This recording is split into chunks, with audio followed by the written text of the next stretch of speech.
Hello, and welcome to another episode of the William Branham Historical Research Podcast. I'm your host, John Collins, the author and founder of William Branham Historical Research at william-branham.org, and with me I have my co-host and friend, Jed Hartley, son of a prophet and former member of the International House of Prayer. Jed, it's good to be back, and we teased that we were talking about YWAM today. For anybody who doesn't know, it's Youth with a Mission, and there's a lot that we can talk about. I don't know that we could even talk about all of it in one single podcast episode, but it was connected to the International House of Prayer in ways, and it's connected to other things in various ways, which I've talked about some in my videos, and it's interesting the number of comments and emails that I get whenever I do. I have this detector. When I put a comment out about a specific group, I can always detect whenever it has gone to a level of being a cult, and sometimes whether it's a destructive cult, by the type of feedback that I get. Because you see all of the people just suddenly flood, no, we need to conceal this history. We need to cover this up. This person was a good person, so don't say anything that is factual about them.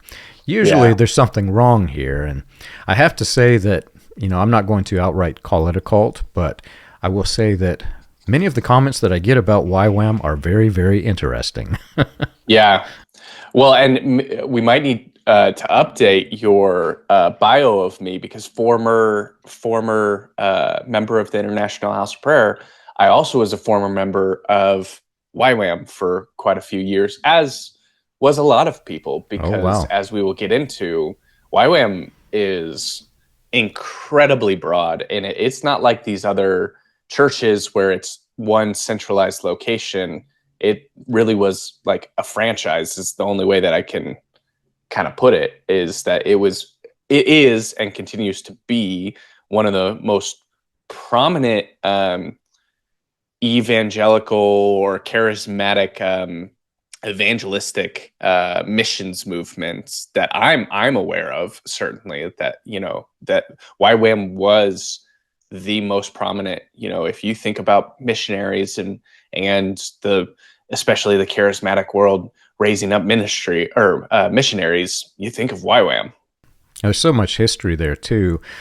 Like, you can find some of this out there if you search and know where to search, but a lot of people are just kind of scared to say it. But yeah, whenever Hitler did what he did in Germany and created the Nazi youth, all of these things, there's some really good movies about that program that was set up. But what happened is Hitler indoctrinated a nation, and it was fascinating after people realized what he had done, and they wanted to know how and why.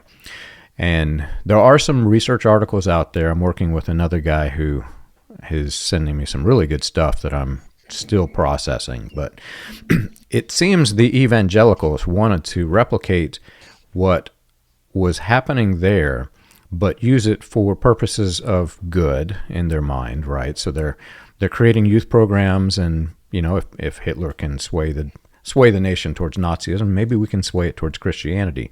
It's not that that's a bad idea, but how far do you go with replicating what he did? Because what he did was very immoral and not really compatible with Christianity.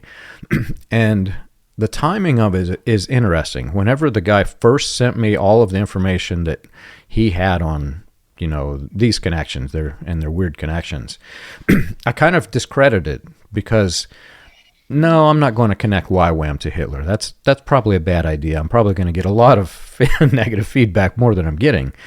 However, I did continue to read as he continued to send it, and I started piecing together the timeline, and it gets really, really weird, because Pentecostalism, for example, you have this structure where only the men can be ministers in most cases. I don't think back in the 40s, I don't think there were any legitimate female ministers. I think it all had to be men. And because of the hierarchy and structure, they had to be very controlling in their doctrine. They were coming up against an opposition of social movements that you really had to be rigid in what you preached. Yet they were letting 10-year-olds preach to captive audiences in Pentecostalism. Little David is one. I can't remember the name of the others, but there's more than one. Jim Jones joined into the Pentecostal movement because of the youth programs, and he started holding his own youth programs. Billy Graham held his own youth program. So everybody's kind of getting into this. But then where it gets really problematic is you start to see some of them turning into destructive cults. Not all. Billy Graham's youth programs, I haven't read anything yet that suggested it was destructive. But there are others that did, and they turned into weird cults that spun off of them. So when you look at all of the history of this, and then now merge the timeline of what we have with the timeline of YWAM, and later on introducing the Seven Mountain Mandates into their program, this gets really weird. I think that when I was thinking about how to prepare for this, and when I've talked with people either from the various churches that we've already talked about, or the various communities that we've already talked about, when you tell someone who grew up at IHOP, well, maybe not anymore because there's not as many people who are as defensive of IHOP anymore. But, 5-10 years ago, if I had told someone that I think that the International House of Prayer is a cult, there's this sort of bristling defensiveness, because people will have good memories, bad memories. They have commitment and an emotional, even if they are like, I don't like some of the teachings there and I've left it and may not have the best feelings towards this community, calling it a cult is just a different level of intensity, and that can draw the ire of a lot of individuals. And I think that more than just like a strategy of how to talk to these people, I think a good way of conceptualizing it is that there are a lot of red flags and a lot of cult-like behavior, cult-like tendencies, cult-like teachings that I, of course, and you yourself, John, grew up in communities that adopted a lot of these cult-like tendencies. And so instead of thinking of it as like a cut and dry, you're either a cult or you're a Christian community that's totally fine, it's a spectrum of things. And this is how it is if you were diagnosing somebody with narcissistic personality disorder, or there's like a spectrum of these concerning behaviors. And usually it's after a certain amount of these concerning red flags that you can like actually diagnose it as narcissistic personality disorder, or, like a cult in this case. So with YWAM, I think there are so many different, with the way that it raised up and created, and the mandate of trying to spread it as quickly and fast as possible. And we'll talk about this more, but some of the mechanisms of YWAM are to church plant with young people. So you have young people training young people, it's a Russian doll situation of like baby Christians teaching baby Christians, and just going out, especially internationally, where they just want a foothold in all of these different places. And so it has leaned less on particular systems and more of just like, let's get this out there as quickly as possible. And with that lack of structure and accountability, you have had a bunch of these hotbeds for different cult-like behaviors to grow up very quickly, because there isn't a whole lot of structures of accountability and whatnot. So when we're talking about YWAM, in my personal opinion, I think that there are many cults within YWAM at different bases. I think different bases have different levels of like how deeply they are into, like how authoritarian is the leadership of the base, how much is it like us versus them mentality, how much is there like an excessive focus on like the specific teachings of the individual who is leading that community. Like I think there's a bunch of different questions, and you might go to your local YWAM and be like, it's fine. It's a youth movement. There's a few of these red flags, but like generally it's pretty safe. They have good procedures in place for, accountability and whatnot.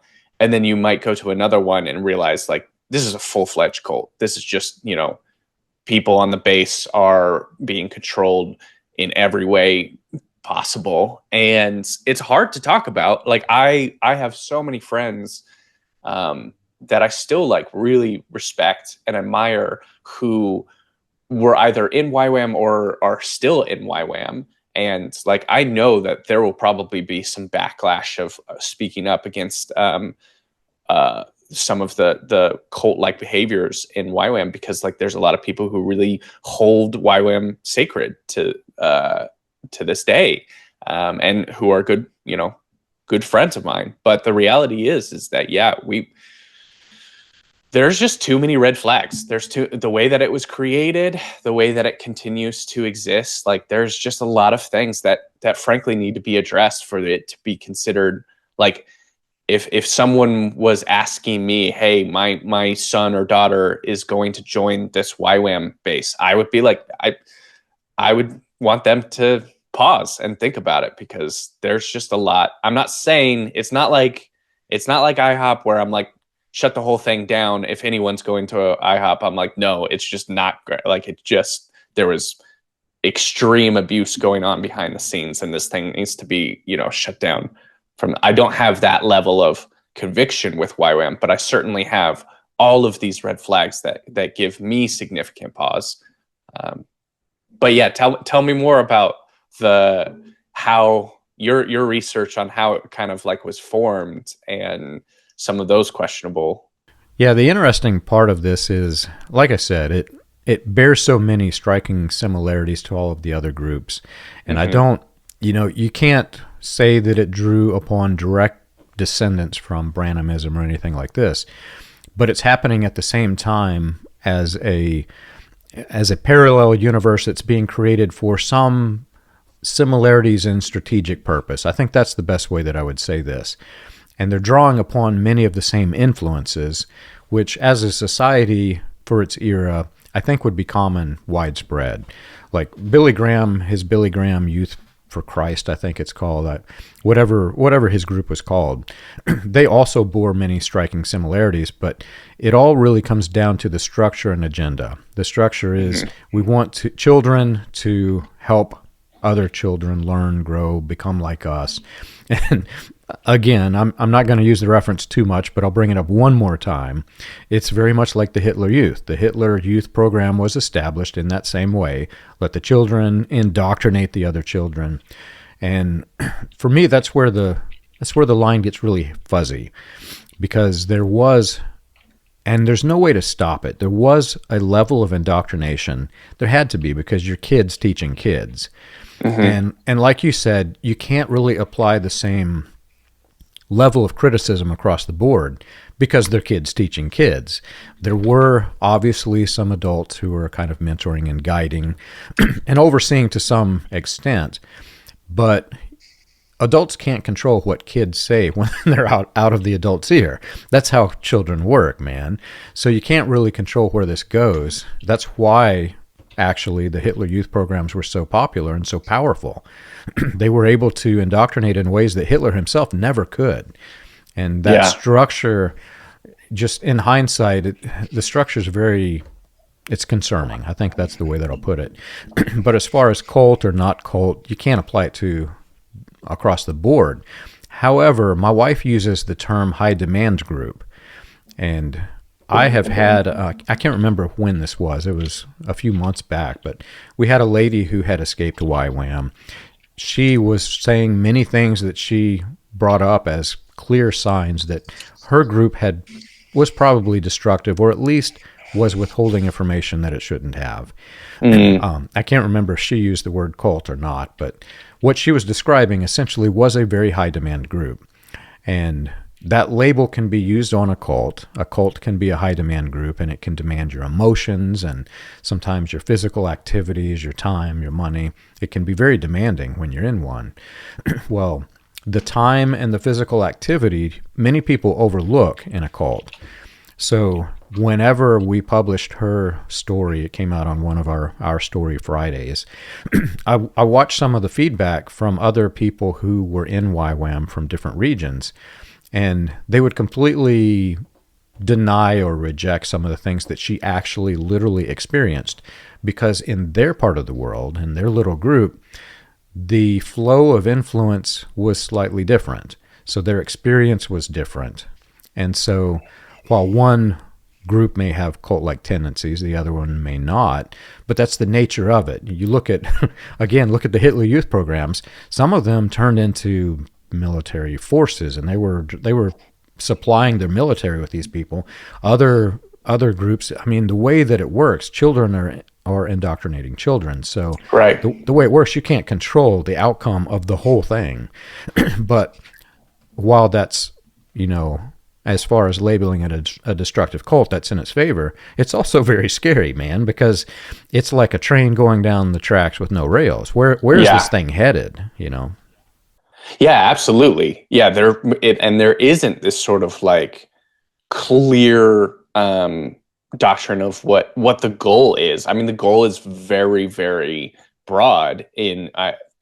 Lauren Cunningham, the leader and who established YWAM, who I met and spent time with because I was on the base in Kona, and I'm not speaking against him personally as a person. He seemed like he had good high character and everything like that, but his vision was this very generic, very like, we just need to get Christianity to the ends of all the earth. It was this sort of like very simple, very expansionistic, and there's a lot of problems with it from like a social politics perspective of just like proselytizing and evangelism, but that's going to be true with a lot of these missions movements. So there's some like generic criticisms that you could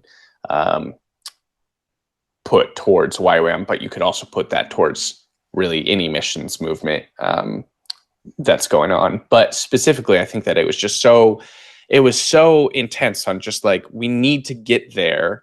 There was this sort of like consequentialist perspective on how we get there. If you crack some eggs, who cares, sort of thing. And that was always the frame of reference with that, was always, if people get in trouble, if we're in regions of the world where you can get put in prison, or you can have, some really serious backlash against you, you can, it's dangerous. This was sort of like, it goes with the territory. Like, this is what we're doing. We're missionaries. And it was this sort of like old school view of missionaries, where it's like, if we put kids in danger, like, so be it, for the glory of God.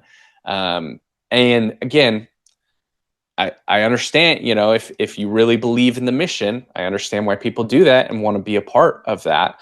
But I think that there was a lot of ways that students were being put in danger, not just insofar as they are missionaries and they're going to, territories where they shouldn't be going and it isn't safe, but also not safe within the community itself. Sending missionaries out to isolated individuals where they are led by someone who's 2 years older than them, who has been, 4 years previously was a drug addict and just, converted to Christianity, or even, it's not even necessarily that they had to be a drug addict in the past. They could have been, whatever, but it's just, there was not a whole lot of accountability and structure. And so, like, I've heard many horror stories of things that are happening when you're on outreach.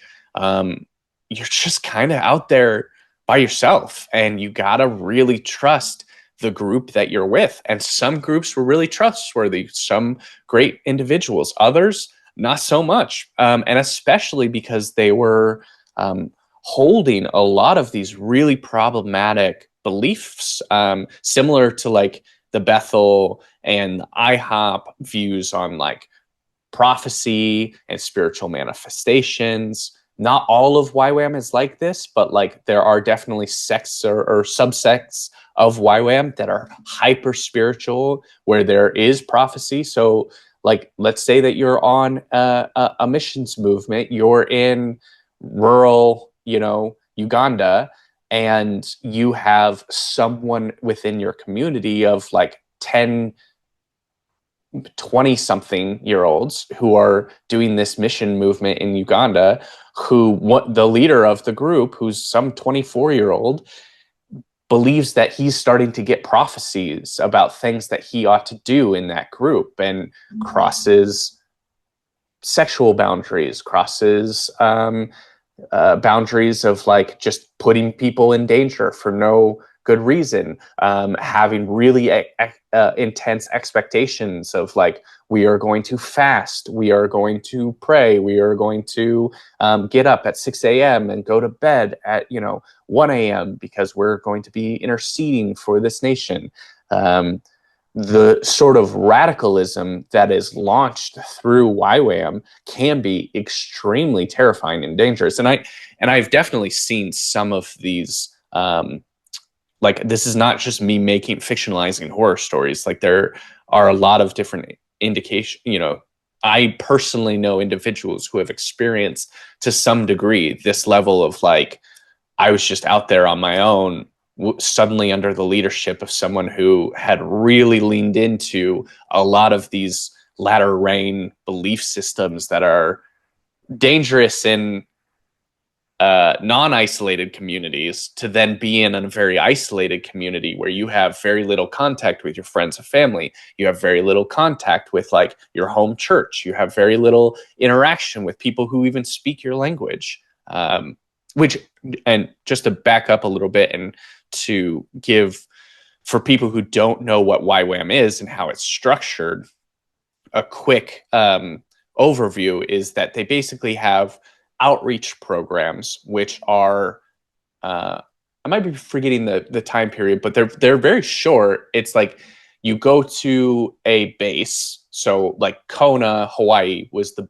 biggest base, I think, for YWAM, and that's where Lauren Cunningham resided, and that was where I went. And I spent like 6 months there at the base, where you get trained up, you get taught different missions, Christianity sort of minded stuff. It isn't very structured. It isn't like we're going through this textbook, these are the central tenets of our faith. We have different people come in and speak to the group. So you're kind of like, whatever you're taught is relatively determined by whatever speakers are coming in during that 6-month period. But you get trained, and then after those 6 months period where you're trained, you get launched, where you go on outreach to someplace, usually overseas, usually international. And like, I went to Dharamsala, India. So I was way up in the like foothills of the Himalayas, preaching to Buddhist monks about Christianity with my like little outreach team. And for me, like, it actually wasn't a horrible experience. Like, I went, spoke with the Buddhist monks, realized I didn't know anything, and that was a good transformative experience for me. So like, no harm, no foul for sort of my experiences. But what I was saying there is that like, during that outreach time, you're off on your own. You're not a part of like a local congregation. Some maybe connect with like local congregations, but you very much are kind of Christian pioneers and kind of old school Christian missionary. And usually it's being led by 20-year-olds, early 30-year-olds. It's not being led by individuals who have been a part of a very well-established long tradition of Christianity. It's a lot of like people who are just getting in the thick of it. And it's that very structure that makes the outside look in and wonder, is this a cult? Yeah. Because, I mean, think of it. So you're going into other countries. I don't know if you do, but I have had to work with many people of different cultures and religions and faiths and not faiths. And when you're dealing with another culture, it's not like you can simply come in and say, hey, I'm a Christian, and then they suddenly join in. Right. So the mind of a child who's coming into a territory isn't going to be the one who's literally converting. So you have to wonder, what is the strategy there? if there's a strategic purpose, what is it and why is it? Why are they doing this, right? I can assure you that I have a neighbor who is Asian Indian, and I have been to many of their ceremonies where they come in with all of they're all wearing the Indian garb, and it's really cool. The food is phenomenal. I mean, the best food I've ever eaten. But I can assure you that if my child were to walk into this meeting and say, hey, I'm a Christian, I'm going to tell you about Jesus, there's no way on earth that a single person is going to be converted to them. So what's the strategy? And so let's think of this from the perspective of somebody who isn't in it, who is in one of these territories. You see these people come in. What in the world are they doing?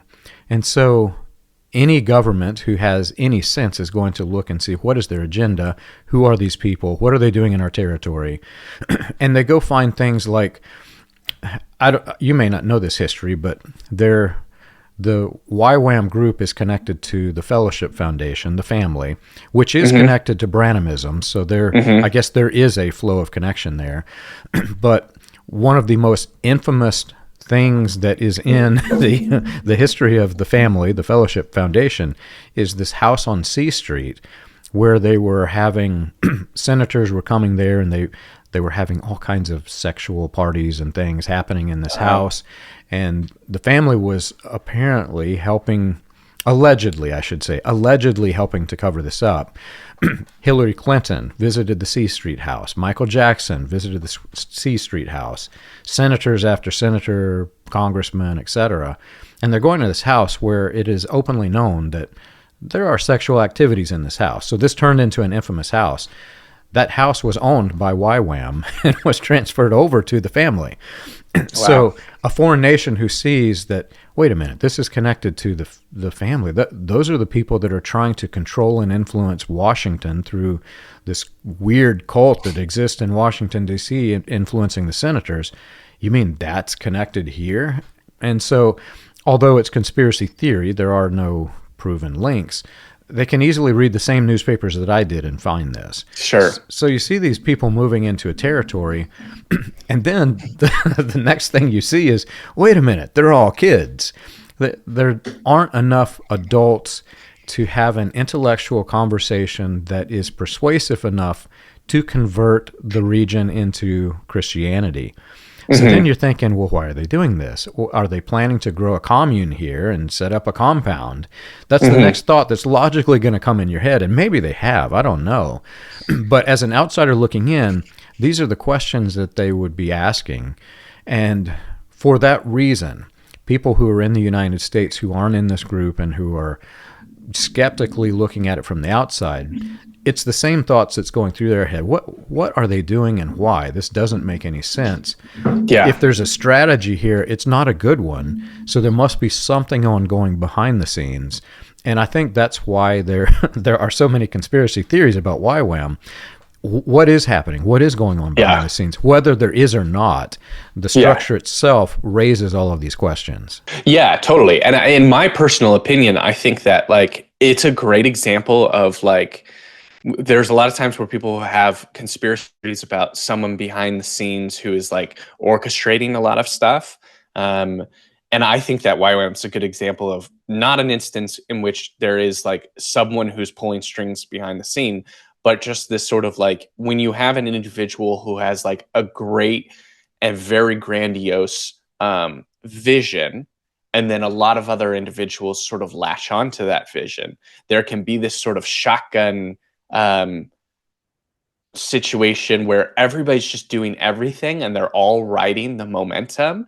And I saw this firsthand with I got sucked into the videography and the sort of there was this idea that Lauren Cunningham's son, David Cunningham, who was this Hollywood director, was going to start creating these movies that were going to bring the Bible back into popular culture. And there was this sort of grandiose vision again of it was with the whole Seven Mountains mandate and the Christian Dominionism, this idea that we just need our type of Christians.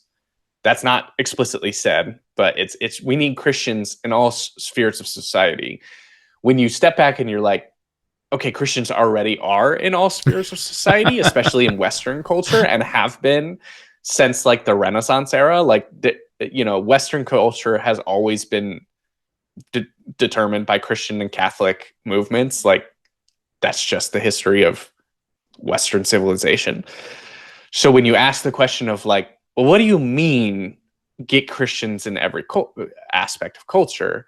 There has to be the like, oh, there's this type of radical Christian that they're trying to get in every sect of society. The same thing, like I remember talking with David about this, of being like, what do you mean the Bible back in popular culture? Like, I remember I was in Hawaii right after Les Mis, the musical with Anne Hathaway and I'm forgetting his name, Hugh Jackman, and this big spectacle. Well, like Les Mis is an explicitly Christian story. Like it is thoroughly a Christian story about like forgiveness and redemption, and is like one of the best like classic Christian stories. That is like, you can watch it and be not a Christian and still appreciate it, but like it is quite clearly very like high character, high Christian values, and was written by a Christian author, and and then I go back to this community that's like, popular culture is just like so. Christianity has been, is so. Popular culture is so devoid of Christianity, and I'm like, the most popular movie of this last like cycle was literally a Christian film. Like, what are we doing? And do we have to create our own little Christian bubble and make it all of it? Only the only people working it on it are Christians, and only this type of Christians. And so it was this sort of like, what are we trying to accomplish? What are we trying to do?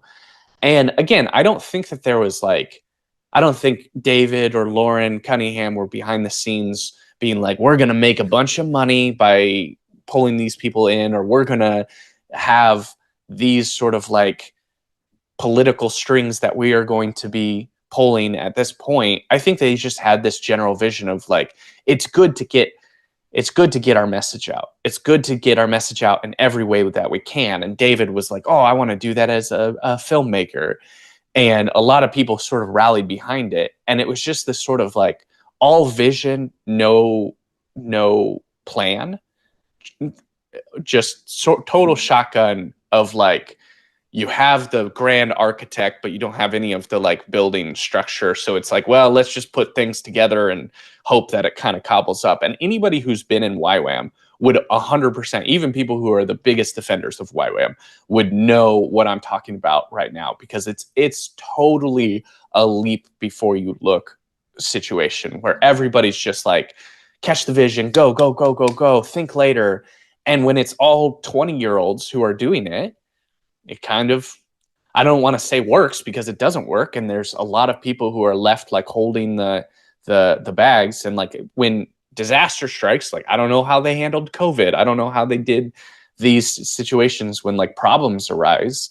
You have people who are extremely ill-equipped to handle those problems, because there is no segmented, let's like slow down, let's build, let's have a firm, let's have a firm theology even before we go. I mean, so many people were preaching Christianity and had no idea what they were preaching. And that's this sort of like idea of the having the youth convert the youth mentality of like, you radicalize young individuals by forcing them to evangelize. Like that's a proven method of radicalizing the youth, is like make them convert other people. That's why, it's part of the Mormon mission, is to like, everybody has to go on missions movement and has to do some of this sort of like evangelizing, because there's few ways more effective to solidify and radicalize a certain set of beliefs than having someone go out, be isolated, be off on their own. That maybe they're not going to like convert anyone. You go like me, I was in Dharamsala, India. I wasn't converting any of these Buddhist monks that I was talking to. And unfortunately, it didn't work for me, where I started being like, maybe I don't know what's going on. But for a lot of people, that's not what happens. What happens is like you have to you have to like really situate yourself deep in this sort of cognitive dissonance of being like, I don't know what I'm talking about.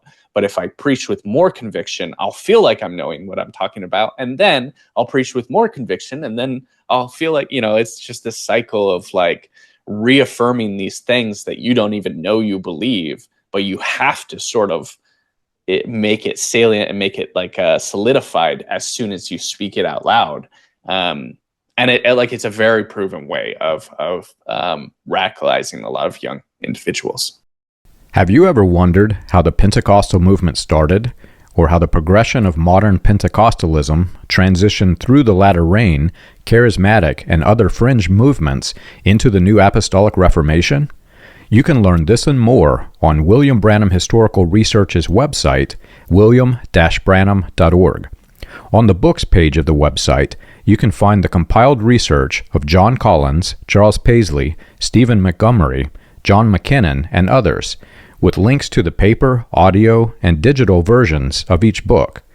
You can also find resources and documentation on various people and topics related to those movements.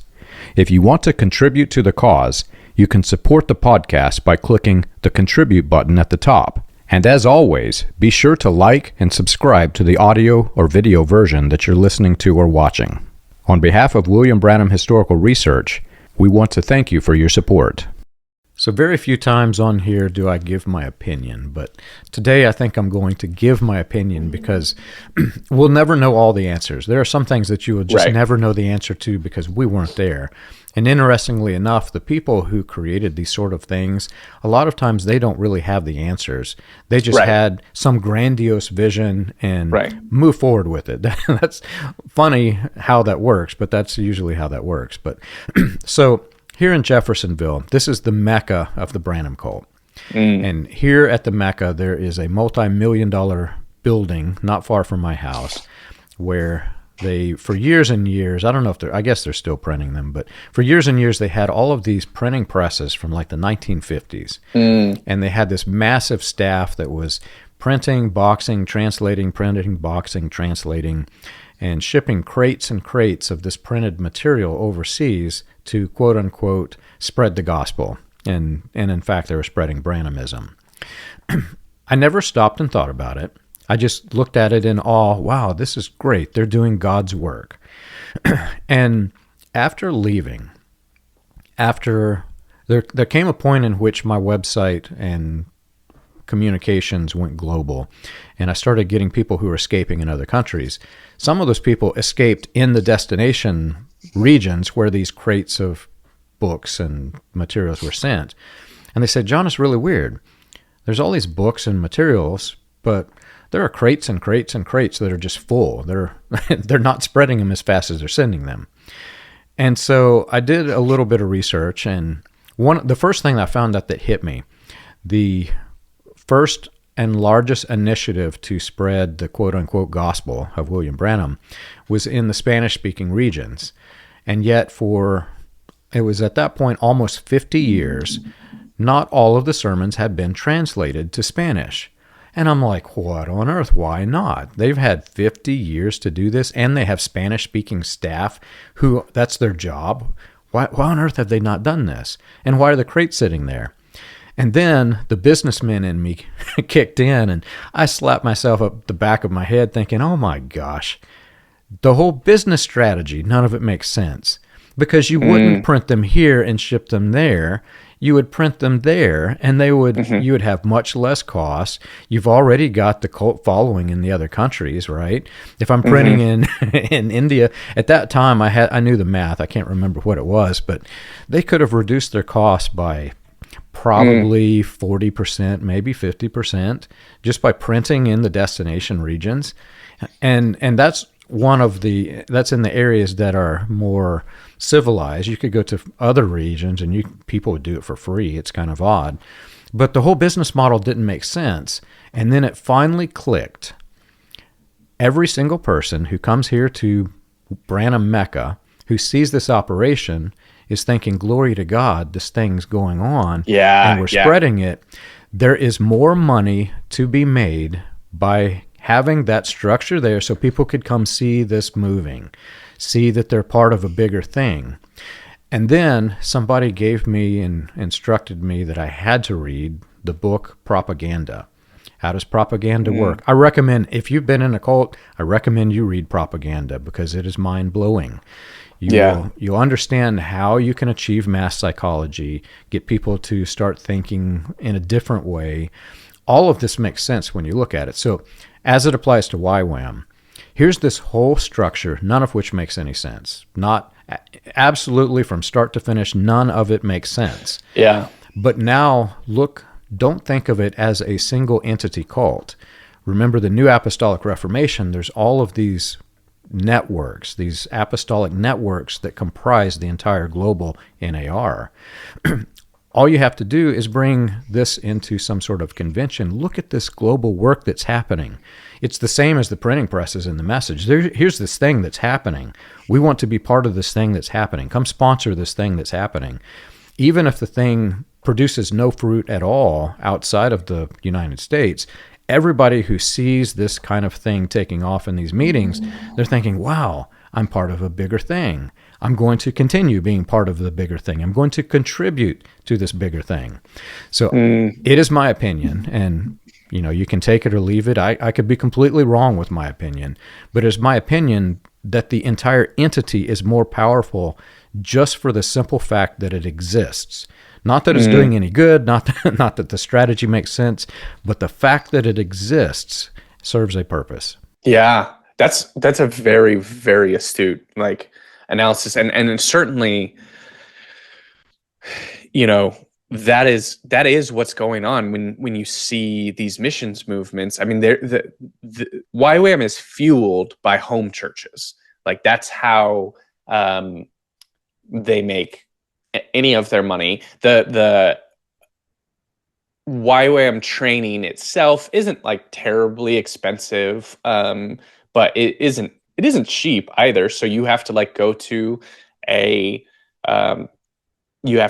some base, wherever that may be, and then you have to pay to be trained, and then you have to then also pay to then go on this missions trip, which missions trips are expensive, and flights to very remote areas of the world, it's expensive.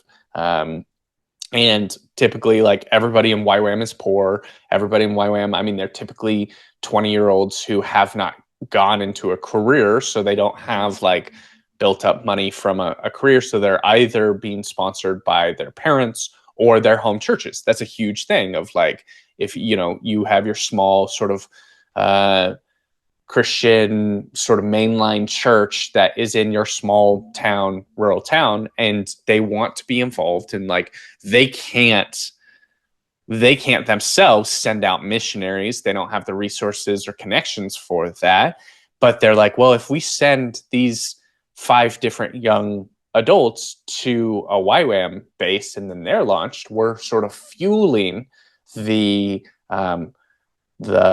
global missions movement, and we are getting people into remote areas of India. Like my group, it was very, it was a very appealing thing to tell people we are witnessing in the foothills of the Himalayas where there's very little Christian influence, and there's all sorts of Buddhist and Hindu and Islamic influences. We are helping bring a light to what would be a dark place. This is how we would talk about it. And we were just a bunch of kids who were kind of trying to survive in Dharamsala, India. And maybe we did some good, helped other, it wasn't all bad, but the effect that we were having was pretty minimal. But I understand why the industry works and the organization works, because it's easy to raise money to be we are going and converting the Buddhist monks. Like, I met the Dalai Lama. I shook his hand. I did not witness to him when I met him, but I can leave that out of my mission's fundraising letter, you know.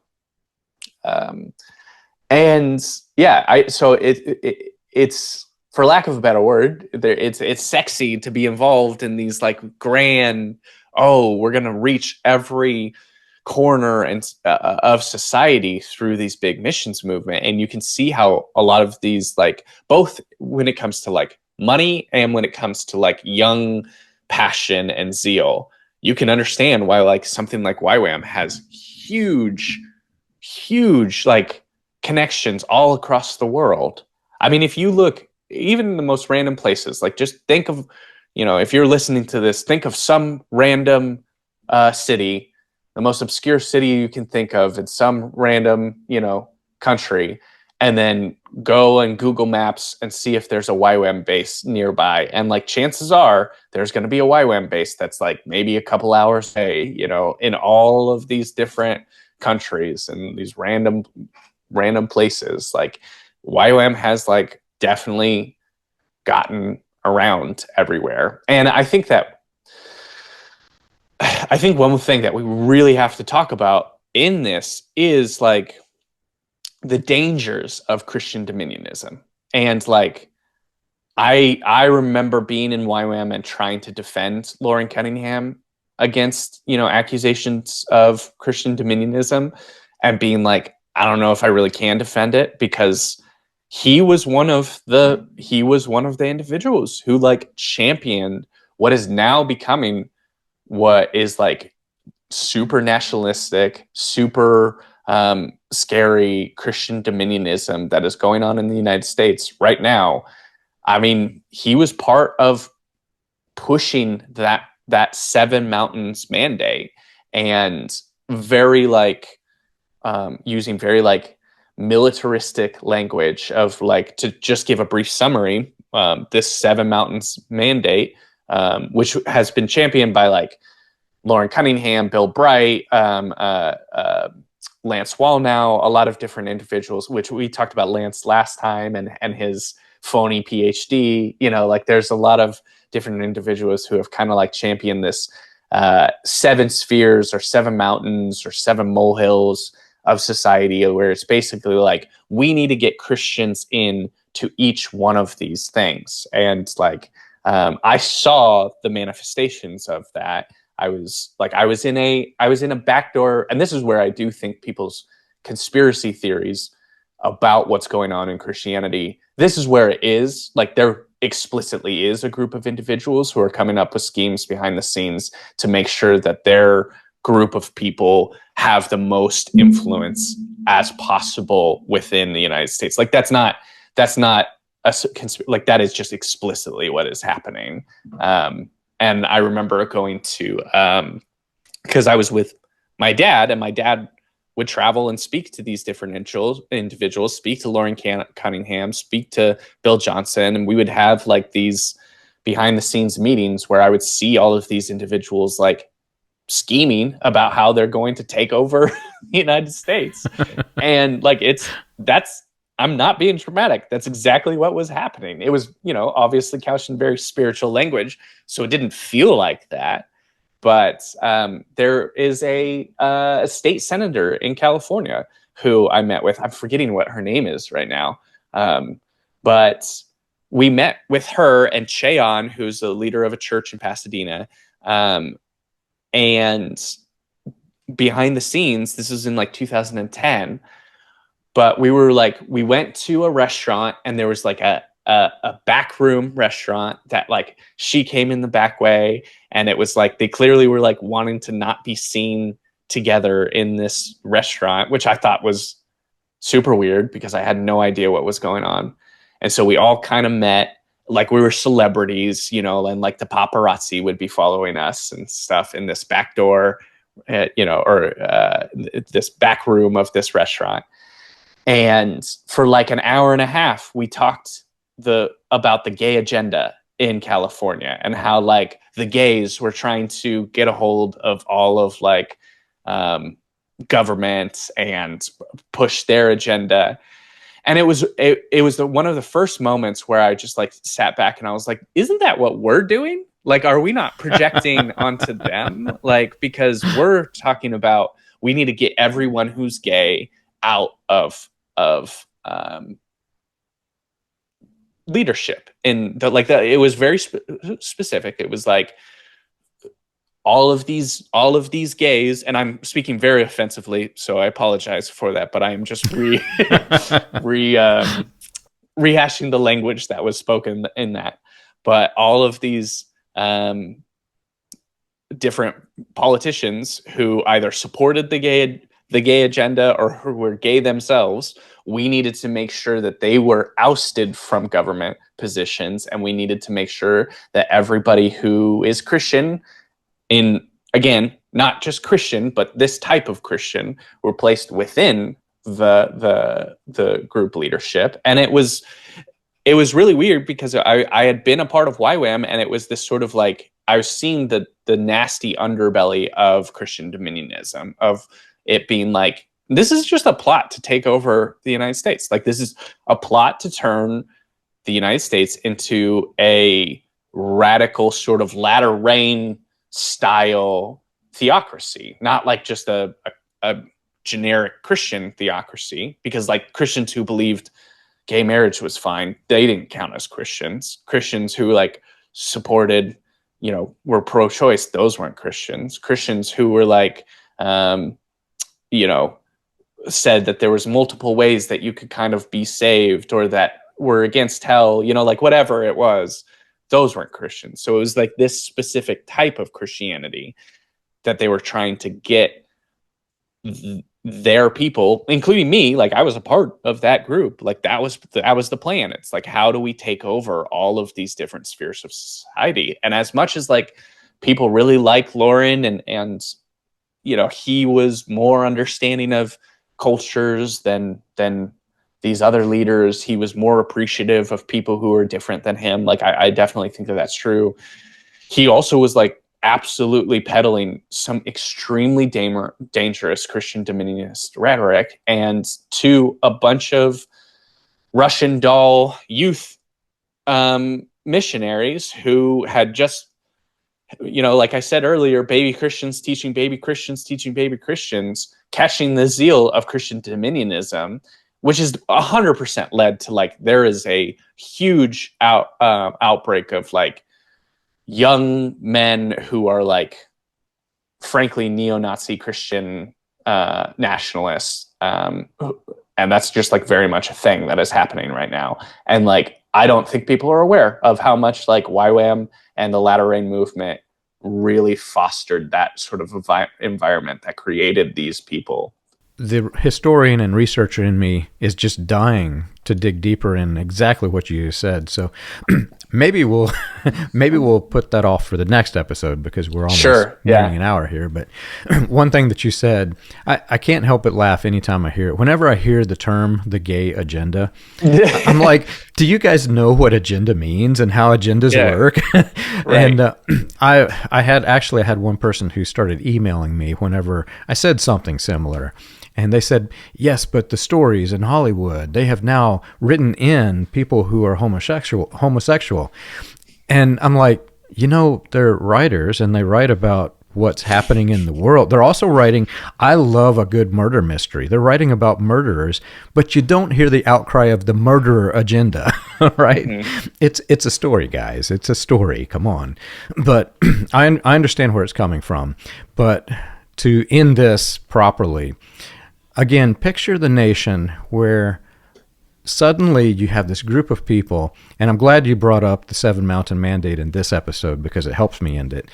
Picture yourself as a foreign nation who's watching this silent invasion. Like you said, there's pick any city, they're everywhere. So there's this silent invasion of a group who wants to take and proclaim dominion over our people. And they send their kids. What on earth is going on here? So it leads you to, and again, I'm not going to go too far with this, but consider that same network of YWAM institutions spread throughout the globe, and think of the potential, if it were to be espionage, which I'm not saying it is, think of the potential there because they're everywhere. Yeah. And they've sent the kids. Why are they sending the kids? What I can imagine foreign leaders of foreign governments thinking they're invading to push dominionism on our region with those children. What's happening here? But again, I think, in my opinion, the strategy isn't really for the agenda of YWAM itself. It's a bigger strategy of making it look like something is happening, whether it is or not, because people, they buy into this. That's how psychology works. Read the book Propaganda if you don't understand how that works. But we'll cut it off here. There's so much more I could say, but I want to dig deeper into how similar this was to Latter Rain and some of the ways in which they both kind of cross-pollinated, I think, a little bit. So we can go there next time. Yeah, absolutely. And I mean, I saw a lot of that cross-pollination of like the way that these different leaders were talking. I mean, it was quite explicit that they were all kind of sharing the same message. So I think that would be great to explore further. Awesome. Well, if you've enjoyed our show and you want more information, you can check us out on the web. You can find us at william-branham.org. For more about the dark side of the New Apostolic Reformation, you can read Weaponized Religion, From Christian Identity to the NAR, available on Amazon, Kindle, and Audible.